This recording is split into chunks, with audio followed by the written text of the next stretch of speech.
Mengenai tentang kuburan, di sini ada ketentuan dari Rasulullah SAW. Pertama dikatakan apa ketentuan dalam kuburan, pembuatan kuburan. Pertama untuk timbunan tanah itu boleh nggak kita buat sebesar gunung untuk mengetahui bahwa ini orang tua kita, maka dikatakan tidak boleh. Maka kata Rasulullah adalah sebatas jengkal saja. Lebih kurang itu apakah harus diinci dengan jengkal? Jengkalan siapa? Maka dikatakan secara umum, ya kan? Secara tingginya adalah sebatas jengkal. Mau jengkal siapa saja maka kemudian boleh, ya. Jengkal siapa saja, yang penting secara rata-rata saja, nggak mesti kita ukur, ya. Yang kedua dikatakan kata Rasulullah, nah Rasulullah ayyujassasul kubur. Kata Rasulullah maka dilarang untuk yujassas.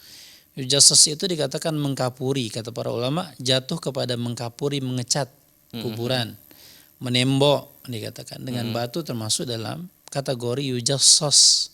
Adalah yujassas itu membuat bangunan, ya kan?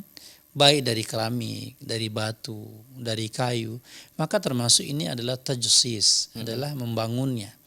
Kemudian tajsis juga dalam artian dikatakan mengkapuri, mewarnai, juga dikatakan adalah menulis. Jadi bagaimana mestinya? Mestinya kita kasih patok saja dan tanpa dibangun dengan marmer lah, tanpa dibangun oleh kayu seperti rumah-rumah atau tanda-tanda yang lainnya. Maka dikatakan maka cukup untuk ditandakan patok saja, kemudian tanah saja. Itu pada asalnya. Itu yang disunahkan oleh Rasulullah SAW. Kadang-kadang kan kita khawatir nanti hilang kuburan. Iya. Bapak Ibu yang rahmati Allah Subhanahu Wa Taala, maka kita jangan khawatir hilang. Dan digantikan pun apakah boleh? Maka secara hukum boleh. Atau orang beranggapan nanti kalau kita ke kuburan ngirim doa nanti gimana gitu.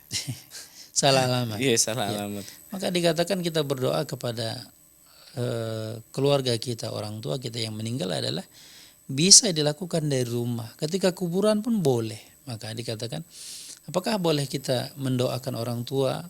Apakah nanti salah? Enggak, Bapak Ibu kaum muslimin. Jadi apa yang kita niatkan, yang kita panjatkan untuk orang tua kita dan tidak akan salah. Tidak akan salah. Bahwasanya jangan khawatir kemudian nanti kuburan kita diganti. Namanya juga di pemakaman umum yang harus kemudian regenerasi. Sudah puluhan tahun kita ingin kalau kita bangunkan berarti makam pribadi jadinya. Iya, jadi makam pribadi. Kita bangunkan yang besar, megah, sehingga kemudian tidak digeser. Bapak Ibu, kita ini di pemakaman umum. Namanya umum gitu ya kan? saja.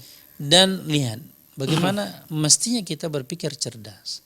Kalau kita perhatikan kan Kang Batur, ada kuburan yang dibangun dengan puluhan juta, bahkan ratusan juta, bahkan miliaran. Kita dapatkan. Kalau seandainya kan kita mengatakan ini adalah sebagai monumen. Itu bentuk penghormatan gitu. Penghormatan agar tidak hilang. Ya kan? Ini kan monumen ini yang kemudian kita tidak berpikir dengan secara cerdas. Mestinya uang itu mending kita bangunkan masjid. Kita berikan kepada masyarakat yang tidak punya masjid dan kita niatkan untuk yang meninggal orang tua kita. Jadi bakti kita kepada orang tua adalah smart, pintar. Kenapa? Karena akan menimbulkan efek. Akan ketika orang sholat, ketika orang beribadah, dan pahala yang terus ngalir kepada orang tua kita. Itu bentuk berbakti kita kepada orang tua. Bukan berarti kemudian kita bangunkan.